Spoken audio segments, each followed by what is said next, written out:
Mark there. That's where I'd like to study from this evening. I hope you had a good day and look forward to our study together this evening. I've appreciated the kindness that you've shown me, nice things that you had to say this morning. With one exception, I mentioned jokingly at the end of the lesson, because the clock hadn't got changed yet, that it was afternoon when I finished. And so I've already been challenged to only preach 10 minutes tonight.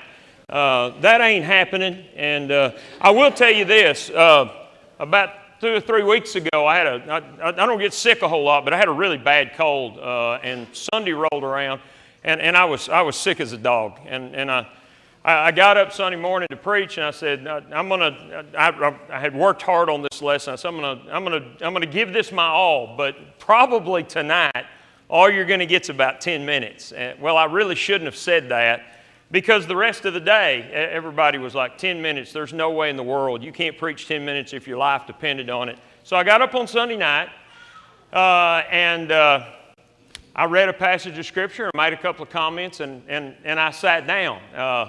The song leader came up to lead the invitation. Everybody was so dumbfounded. They just sat there.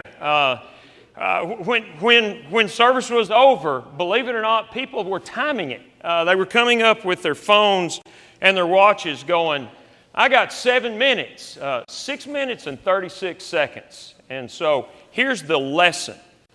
If you want to really challenge Josh and Steve because you think they go too long, get the whole group together and dare them. I don't believe you could preach 10 minutes if your life depended on it. And I will tell you, for Steve and Josh, who the gauntlet's there now, guys. My lesson was, if I only had 10 minutes, what would I say to somebody? And honestly, I was thrilled with it. It was a wonderful exercise. So there you go. Y'all can thank me later because y'all got 2 10-minute lessons coming up at some point in time. Everybody's got their favorite Bible characters for different reasons. My mom has said for a long time that Moses was her favorite Bible character because he looked so much like Charlton Heston. You older folks will get that. All the kids are over here going, who's Charlton Heston? He played Moses in the Ten Commandments, by the way. But honestly, if we were to sit down and say, who in the Bible really appeals to you? We would all have different favorite characters for different reasons. One of my favorite characters, one that I think is very often overlooked in the Scriptures. And he serves a very special place of transition in the Bible story. And it is Joshua. We're first introduced to Joshua as the children of Israel coming out of Egyptian captivity. And we're just simply told that he's a young man and he's the servant of Moses. But as they start moving along, Joshua becomes a very important character. He leads the armies of God in their battles. He goes up on Mount Sinai with Moses. In fact, here's part of the reason that he's one of my favorite characters. Think about all the things that Joshua saw as he serves as a transition figure between Moses, the lawgiver, and the children of Israel that are going off into their inheritance, and they are becoming a nation instead of a group of slaves. He was on Mount Sinai when God's giving Moses the Ten Commandments, and Moses comes back and says, Joshua said, hey, Moses, there's the noise of war in the camp. And Moses, no, I wish that's what was going on. And so they go down. He's there when Moses breaks the Ten Commandments. He is there when God is they're all around the base of the mountain, and God's speaking the Ten Commandments to them initially. He hears the voice of God along with all of those people. He goes through the journey to go to Canaan when the children of Israel are frightened. They send the spies into the land. He's one of the spies. He goes in, he sees the land, he sees the walled cities, he sees the people that are like giants. But he and Caleb, when they come back, they're the two guys that say, yeah, God's on our side. We can take this. This is ours. They're excited. Everybody else is scared to death. No, we can't do it. He's there, feeling the rejection when all the people say, Joshua and Caleb are crazy. We are not going to follow those guys.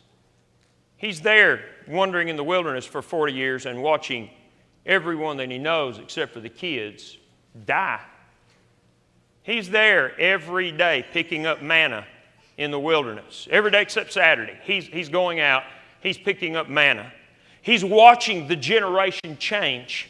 He's seeing all the rebellious people and all the doubtful people pass away. And he's watching these kids grow up, looking every morning across the camp towards the tabernacle in the midst of the camp and seeing the pillar of cloud at day and the pillar of fire at night, and watching these kids and telling these kids about the Red Sea parting, telling the kids about the plagues on Egypt and what it was really like when it was so dark that there was no light even in the tents of the Egyptians. He's the older guy telling all these kids about it and helping them to learn to trust God, which is what they were growing up in the wilderness doing. He was leading the march when they went around the city of Jericho and watched the walls come tumbling down. He was there when the priests stepped into the Jordan River and the river parted. He got to see that twice. Moses didn't even get to see that twice. He was there when he led this army and every army fell before them, when God sent the hornet into the land and drove the Amorites out.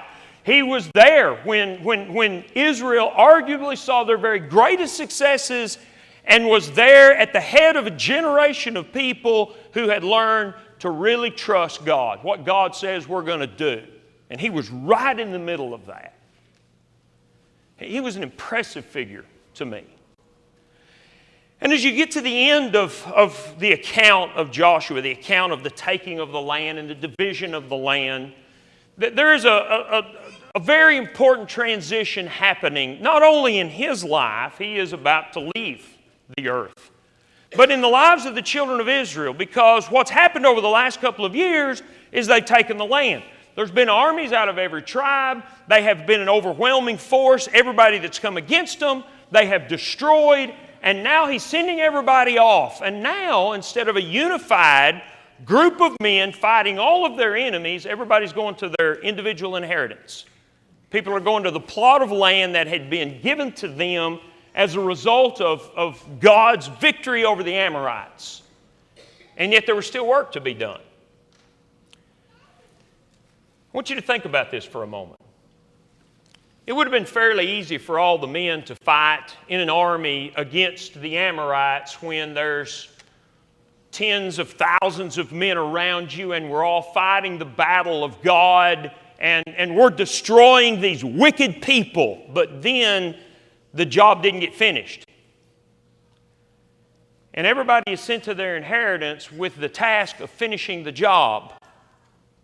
And Joshua's not going to be there anymore. You're not going to look up at the front of the army and there's Joshua leading the way. Caleb's not going to be there anymore. They are old men who are about to die, and you're about to go, and maybe the guy on the plot of land next to you is one of the Amorites that wasn't part of the armies that you defeated, and he's still here. And your job is still to take the land. Only now, I'm going to have to take it with just me, maybe me and my brothers, maybe me and the guys that are just right around me. I'm not part of a big army anymore. What has been a group concerted effort is now going to be individual service to God out of faith. Have you ever thought about how hard that was going to be? And it is arresting to me that that's what God expected those people to do. There's a job to be finished. And Joshua says this. If you look back at Joshua 23, I don't know if you've noticed this before as you've studied through this, but chapter 23 and chapter 24 are very parallel. And the difference is, in chapter 23, Joshua is giving his farewell address. If you look at the first couple of verses, it came to pass a long time after the Lord had given rest to Israel from their enemies around, that Joshua was old and advanced in age, and he called for Israel and their elders and their heads and their judges and their officers, and said, I'm old, advanced in age, you've seen all the Lord your God has done. And he starts to talk to them about the task that is before them. You've been sent off to your inheritance. We're not going to be here anymore. You're going to have to be courageous, and you're going to have to go finish the job. And then you get to chapter 24, and Joshua gathered all the tribes of Israel to Shechem and called for the elders of Israel and for their heads and for their judges and for their officers. They presented themselves before God. Joshua said to all the people, "Thus says the Lord God of Israel, your fathers." And then he does the same thing. Did you notice what the difference is? In chapter 23, it's Joshua's words. But chapter 24 starts off with, "This is what God says." And for the first time in their lives, these people are going to have to serve the Lord when they're not part of a great big old group and they don't have a strong man like Joshua at the lead. And so he reminds them of their history in chapter 24, God does, that their family, that Abraham and Abraham's ancestors didn't used to be followers of Jehovah, but that God had called the forefathers, and God had made promises, and God had taken care of them, and they had seen what had happened in Egypt, and the older ones who are still around, they had seen God's deliverance, and they had seen God defeat all of their enemies, and now, verse 14, "Therefore, fear the Lord, serve Him in sincerity and in truth. Put away the gods that your fathers served on the other side of the river and in Egypt. Serve the Lord. And if it seems evil to you to serve the Lord, choose for yourselves this day whom you will serve, whether the gods that your fathers served that were on the other side of the river, or the gods of the Amorites in whose land you dwell. As for me and my house, we will serve the Lord." So the people answered and said, "Far be it from us that we should forsake the Lord and serve other gods. For the Lord our God is He who brought us up and our fathers out of the land of Egypt, from the house of bondage, who did these great signs in our sight, preserved us in all the way that we went, and among all the people through whom we passed. The Lord drove out from before us all the people, including the Amorites who dwelt in the land. We will serve the Lord. He is our God." Joshua, with the foresight of a good leader, says, you can't serve the Lord.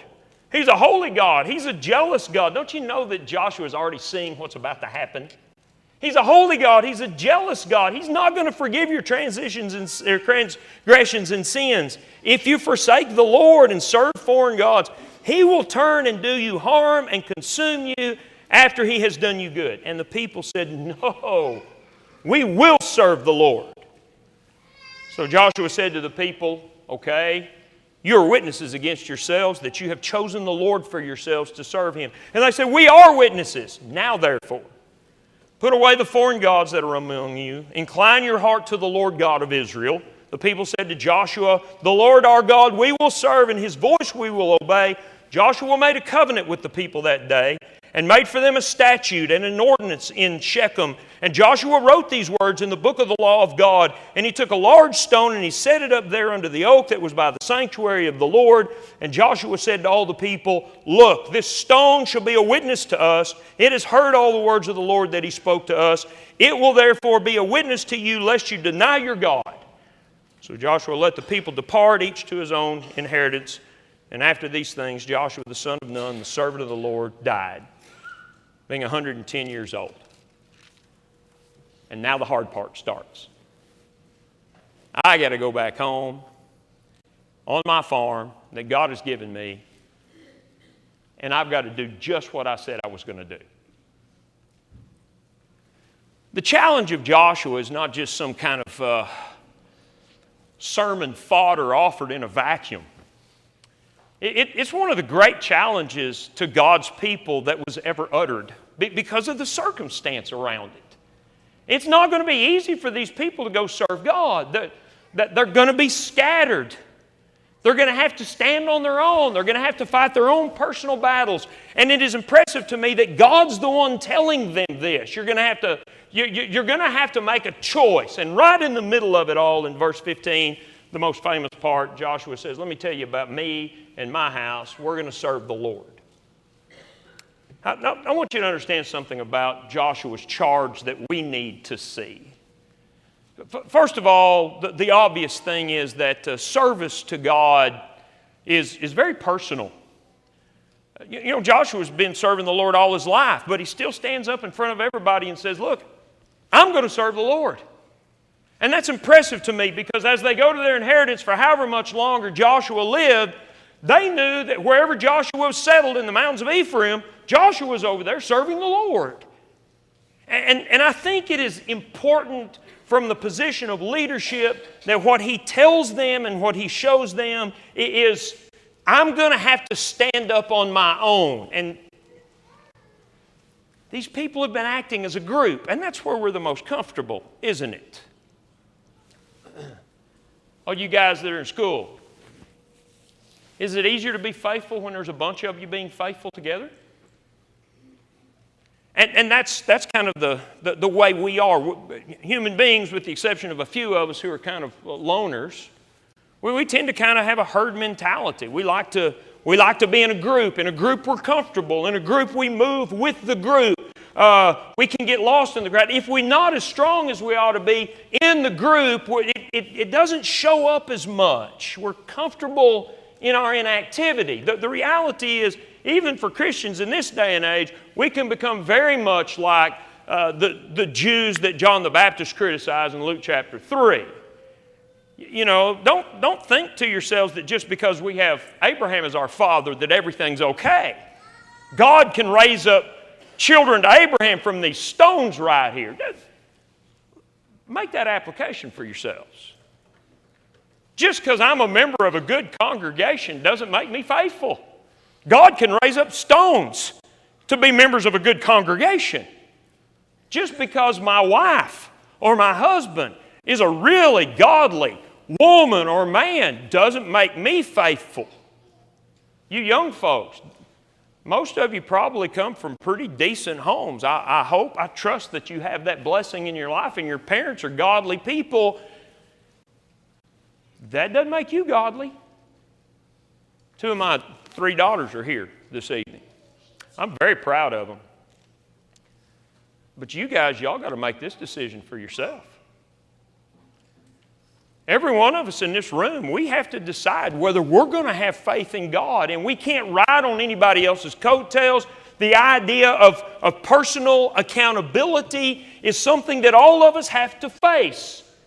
And I think sometimes we don't emphasize that to our young people enough, and I think sometimes we don't emphasize that to people we're teaching enough. I'm going to tell you a trend that I see that's somewhat bothersome to me, that if we get the right set of videos and the right program and the right evangelistic method, and we take somebody and we go through the course just the way we're supposed to go through the course, that 2 lessons and we've got them in the baptistry.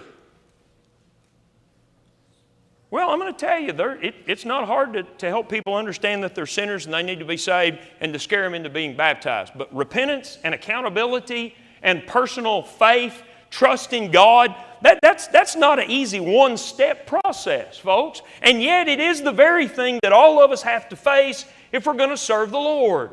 This is a wonderful congregation. Has been for a long time. It doesn't make you a wonderful Christian. Romans chapter 14 and verse 11 reminds us that every knee is going to bow and every tongue is going to confess, and we're all going to give an account to God for our service. God's not going to look at me on that day and say, "Hey, are you Dee's son?" I get that everywhere I go. "Hey, are you Dee's son?" "Yes, I am." You know what? That's not going to impress the Lord at all. The Lord's not going to go, "You get a free pass. Man, you're Dee's son. We like Dee." And I tell you, that's sobering. It had to be sobering to these people to realize that their faith in God was going to be tested when they're living way up in Dan or way down in Beersheba, and they're dealing with their personal lives, and they're not right there where the tabernacle is, and there's not a bunch of people around them all the time, and they're having to deal with the Baal worship around them, and they're having to deal with the circumstances around them, and they've still got to trust God just like they did when He was putting manna on the ground every day. So this is a choice everybody has to make. And for those of us who say, "Well, I made that decision a long time ago," it's a choice we make every day over and over again.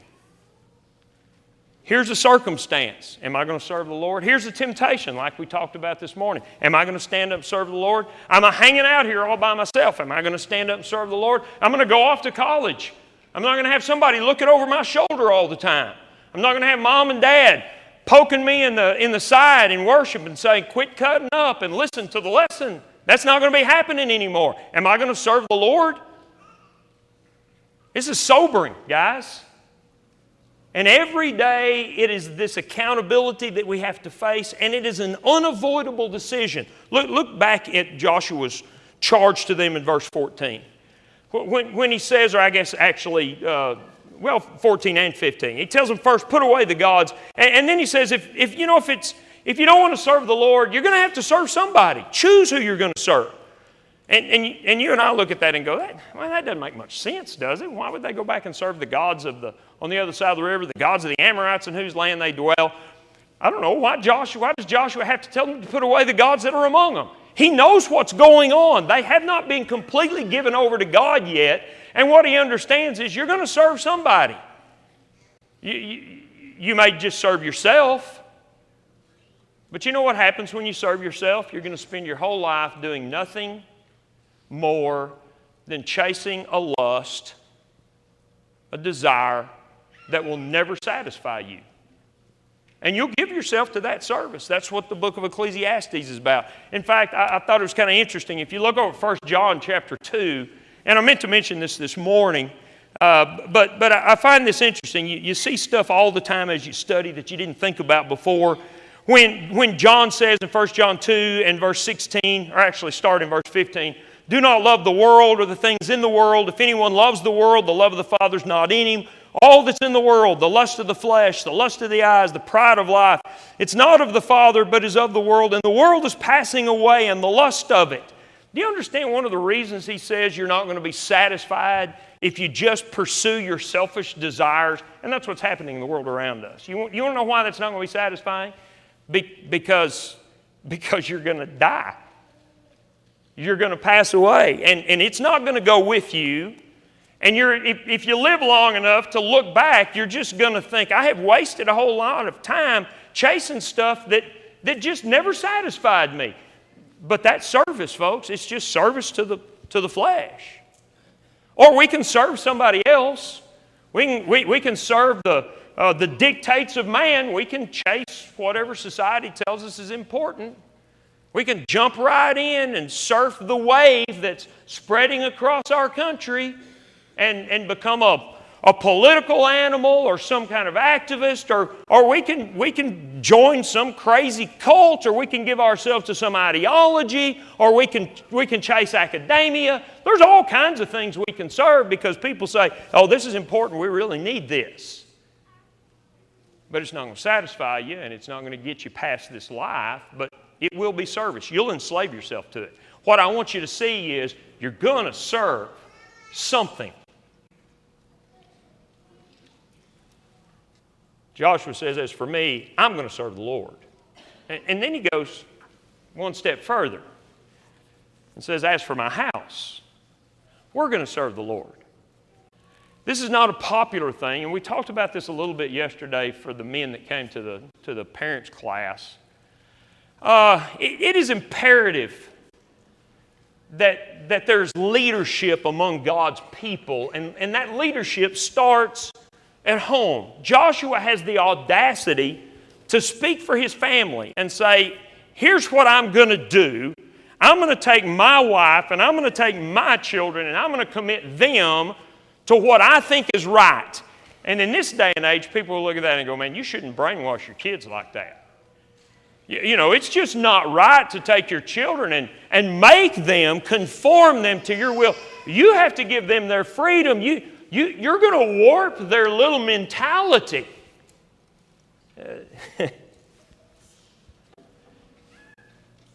You know, it's kind of weird to me the things that we will accept and reject. I've heard people say, I'm not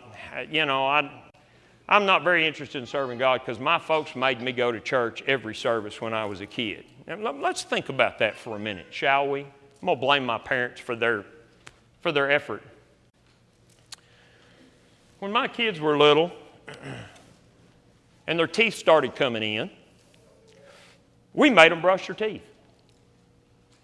And you know, we went through the whole hey, I brushed my teeth. Oh, no, the toothbrush just got put under the sink. Come on. We'd stand there and watch them. You got to brush your teeth. Went through the whole thing. I hated every minute of it. Never in my life, not one time, have I heard somebody stand up and say, gums a-flapping, I do not brush my teeth. I don't have a tooth in my head because my parents made me brush my teeth every day of my life. And there's no way I'm going to brush my teeth. I've never heard somebody say, I really like to get out here on Bruce B. Downs and play in the traffic. I like to dodge between the cars. You want to know why? Because my parents would not let me play in the street. You know, when it comes to hygiene and health and what's good for you, we don't look back and blame our parents for trying to do something for our good, do we? I'm going to tell you, folks, men, we need to commit our families to serving the Lord. It is a biblical principle. And you can argue all day long, I don't want to warp their mentality. I'm going to tell you, you're going to warp their mentality if you don't introduce them to the Lord. Because you're going to set them on a collision course with hell. If you don't teach them about godliness and salvation and where we came from and who we are and where we are going. And we need to have the guts to do that. Because our society is telling us right now, you just can't do that. That's poisoning their mind. And that's scary to me. It is a grave obligation that we have, fathers, husbands. In Ephesians chapter 5, when Paul talks about submitting to one another and then makes the application to husbands and wives. Wives, submit yourself to your husbands. Husbands, love your wives. And then goes on to say, this is a picture of our relationship with God. This is what Christ in the church is about. I want you to understand, men, what that says to us. It says to us that woman that we said I do to years ago is partly our responsibility spiritually. That we're supposed to be helping her to go to heaven, that we are her leader too. That's why wives are to submit. I understand it's inherent in creation. Why did God make man the leader? Why does 1 Corinthians 11 tell us that the man is over the woman? Because man is suited to leadership, and leadership doesn't just mean I'm going to get my kids to services and I'm going to help my kids serve the Lord. It means that person that I've committed myself to, I'm going to help her serve the Lord too. And part of the reason submission is such a problem for some women is because they are not living with a man who is of the character that makes submission easy. If I love my wife like I should, and I am helping her to go to heaven, I guarantee you it is not going to be hard for her to follow where I lead. And that's our job. And we can't just slough it off. And these children that God has given us so that we can give them back to Him. Fathers, bring up your children in the nurture and the admonition of the Lord. Yeah, but I work 40, 50, 60 hours a week, and when I come home, I'm beat. And she's with the kids all day long. I can't find a secondary clause in Ephesians chapter 6 and verse 4 where there's an exception. Fathers, bring up your children in the nurture and admonition of the Lord unless you've got one of these demanding jobs. There's no asterisk there. Still our job. You're tired? So? That's a little soul right there. That's a potential child to God. He gave that child to you so that you can give him back to Him. And Joshua is setting this example. If you go to Psalm 78, this is a principle that God addresses over and over. You could go back to Deuteronomy and look at chapter 6 and see the instruction that God through Moses gave the children of Israel. I want you to look at this one, Psalm 78. Look at the first couple of verses with me, please. The psalmist says, "Give ear, O my people, to my law. Incline your ears to the words of my mouth. I will open my mouth in a parable. I will utter dark sayings of old, which we have heard and known, and our fathers have told us. We will not hide them from their children, telling to the generation to come the praises of the Lord and His strength and His wonderful works that He has done.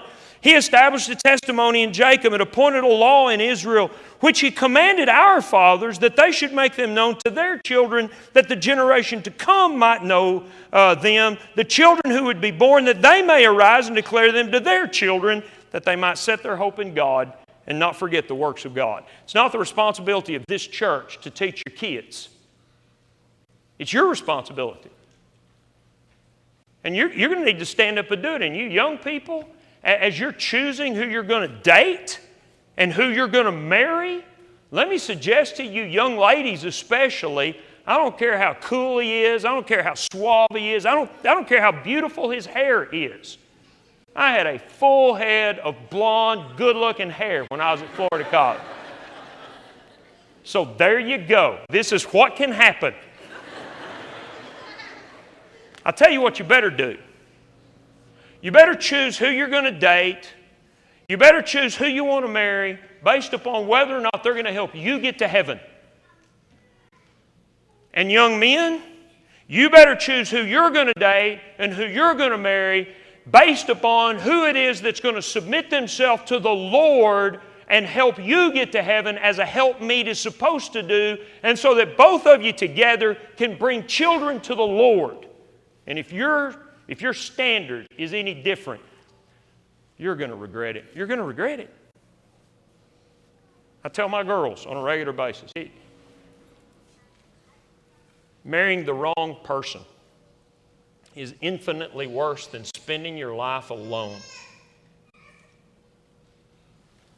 Make good choices because God needs good leaders in families. And in that regard, let me expand that. The unfortunate thing that we very often see is that divorce is rampant. And it's not unusual in every congregation anymore to find a man or a woman that's trying to raise kids by themselves. And very often I think this makes women especially, puts them in a really hard position. You know, Paul is impressed with Timothy and remembers Timothy in 2 Timothy chapter 1. And as he writes to him and is looking at Timothy's trust in God, and he's been traveling with Paul. He's done a lot of things as a young man that exemplifies somebody that has confidence in God. And he says, you know, when I look at your faith, I am overwhelmed with emotion, but I also remember where it came from. I saw it in your mom and I saw it in your grandmother. Ladies, if your husband's not faithful to the Lord, it's not an excuse for you to be unfaithful. If your husband is not raising your children in the nurture and the admonition of the Lord, it falls to you to teach them God. Timothy's folks, as far as I can tell, were not divorced. But Timothy's dad didn't lead him to the Lord because Timothy's dad didn't care about the Lord. But Lois and Eunice introduced that young man to God, and he did great things for the Lord. We need leadership. And if your leader won't lead, then you need to pick up the slack. I think 1 Corinthians chapter 10 and verse 13. Before you say, man, that's hard. I can't do that. There's no temptation taking you but such as is common to man. And with the temptation, God will make a way of escape that you may be able to bear it. Do not believe. You cannot do that. And to expand it one step further, in local churches, we need the men to lead, just like we do in physical families. We need the elders to do the job that God has given you. I mean, he illustrates in 1 Timothy chapter 3, if a man can't take care of his home, how's he going to take care of the church? Your job is to help all these folks go to heaven. And you're going to give account. Hebrews chapter 13, you're going to give account for that. And it needs to be serious. I've been here 2 days. I think the elders have already met 10 times since I've been here. And you guys, y'all ought to be thrilled with that because they care about you. They care about your soul. They're trying to help. Work with them. But that kind of leadership is vital in churches. And you younger guys that aren't elders yet, you need to do what you can. If you're a young person, Help these kids, help these college kids, help the little kids. Lead where you can. Stand up like Joshua had been doing all of his life and point people to God. Don't think, well, there's just a lot of things I can't do. I still can get in my mind. I know this had to have happened. Here the children of Israel are out about 25 years into the 40-year wilderness wanderings. And there's kids coming along. You just know it happened that the good guys like Joshua are sitting around in the evening telling stories to the little kids about God, about what it looked like, what it was like when the pillar of fire stood between them and the Egyptians and they're hemmed in by the Red Sea. And those kids are growing up learning. You can do that. You college kids, y'all can do stuff like that. Don't just show up, go to the potluck, and never participate in the local congregation. Make it your job to find what you can do and do it. We need men who are going to stand up and say, as for my house, as for my spiritual house, as for this family, we're going to serve the Lord. Let me conclude, if you go back to Joshua chapter 23 and 24, with one other observation that I find kind of interesting. What we've addressed, kind of in summation, is Joshua challenges them to personal accountability. As for me, I'm going to serve the Lord. And then he challenges the leaders. As for my house, we're going to serve the Lord. And yet he charges them 2 or 3 times, and this is the last point. What he keeps saying is serve the Lord, but he elaborates on that a little bit. If you go back to chapter 23, where he's making his personal address, and he's telling them these things that God has done and that God will continue to do. When you get to verse 6, what he says to them is, be very courageous to keep and do all that's written in the book of the law of Moses. It didn't require a tremendous amount of courage to do what was right when I was a kid. Most of my friends, even that weren't New Testament Christians, they were pretty decent. There really wasn't a whole lot of ungodliness. But now, man, I tell you what. And it's not just teenagers, junior high, high school. It's not just college age where you are surrounded by ungodliness. Our kids are inundated with it. It's all over the internet. It's all over their video games. It's all over our cell phones. It's all over everywhere. And in our day and age, if you're going to stand up and serve the Lord, what you're going to have as much as anything else is just simple guts. Because you're going to be out there a lot of times by yourself. You're going to be the Israelite on the farthest farm at the farthest point of the land that has been inherited, and you're going to have Amorites all around you. And you're going to get up in the morning and know what is clean and unclean, and they're going to be frying bacon next door. Don't you know that was the hardest thing about being a child? We ate bacon today, and every time I eat bacon, which is one of the greatest things that God invented, I keep thinking the problem the children of Israel had was they couldn't eat bacon, and you smell bacon frying, and buddy, that's it. Baal suddenly becomes a lot more desirable when there's bacon. You are the farthest guy, far away from everybody on this plot of land, and you're having to do it all by yourself. You know what that requires of you? You're just going to have the courage to be the guy that nobody likes because you're standing up for God. And that's where we are as a society, and that's what Joshua's demanding of these people. It's what it's going to demand of us. You can't act like everybody else. You can't dress like everybody else. You can't raise your kids like everybody else. You can't do what everybody else is doing on Sunday. You can't think like everybody else, and you have to have the guts to say, throw me in a fiery furnace. I don't care, and I don't care if God saves me. He could, but if He doesn't, I am not going to bow down to your idols. Then, if you go to chapter 24, after He's told them, I want you to be really courageous. He says, fear the Lord. Now, I want to talk about that Wednesday night in some detail, so I'm going to save that one. File that away, will you? And then, the interesting part of this is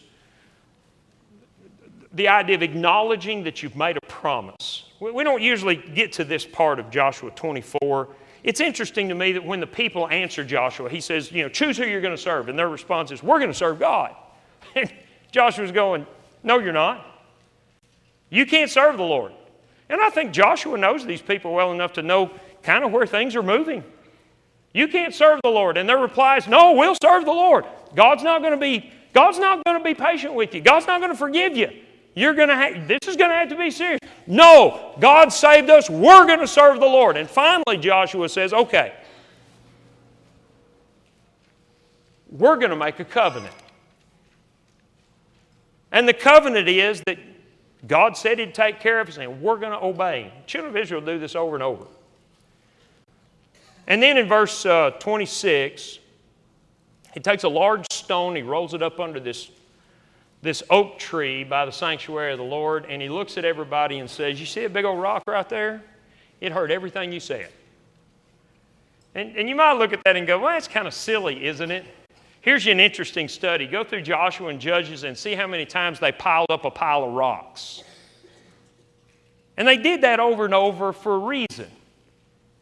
Because every time somebody went through Shechem, Shechem was on one of the main roads that went through the mountaintops. It was between Ebal and Gerizim, the Mount of Blessing, the Mount of Cursing. It's a pretty significant place. Maybe the same tree here where Jacob had made his wives put away their gods and buried them under the terebinth tree because he was determined his family were going to serve God. Be interesting to know if it's the same tree.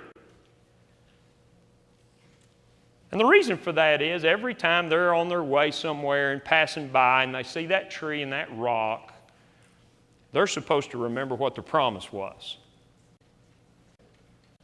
When you and I obeyed the gospel, somebody was there. Brother Owen was telling me today about Brother Haley taking him to Wilcox and showing him right where he was baptized. I thought about this passage, Brother Owen, because that's what Joshua was doing. He said, look, there's a building somewhere that when you pass by, you need to remember. Right there is where I determined I was going to. That's where I made the promise. Or there's people. I was there when these two obeyed the gospel. And I expect them, when they see me, to be reminded of what they promised, because there were witnesses there. And there were witnesses there when you obeyed the gospel. Maybe it was this baptistry right here where some of you, this building ought to stand as a testimony. There are things in life that are intended to remind us of our decision to serve the Lord. That's part of the reason we gather together on the Lord's Day. We remember the Lord because what we're doing is considering one another to provoke unto love and good works. And this is not a new concept. That's what Joshua did way back then. There are incentives for us to remember who we are and what we're doing. Use them. Don't ignore them. Don't deny them. If you obeyed the gospel, you made a promise. And that promise relied upon God's promise. I'm going to serve you, Lord. Take care of me. This is an interesting section to me, even though it's a familiar passage. Not so much because it's so hard to understand what Joshua was saying, but because of what's happening in the lives of the children of Israel. And it's something that I think we need to take seriously. Have you made that decision? Are you going to serve the Lord? And if you've made that decision in the past, is there something to remind you from time to time? And do you use that as a reminder? Or do you just ignore those things? Are you accepting the accountability? You're going to serve somebody. You might as well serve what's going to get you to heaven. And those of us who are men, are we standing up? Are we leading our families? Are we leading our spouses? Are we leading God's people? We need folks like Joshua in this day and age because things are getting bleak out there. And may God help us to have the courage to stand up and say, as for me and my house, we're going to serve the Lord. If you need to make some decision in that regard tonight and we could help you, we invite you to come forward.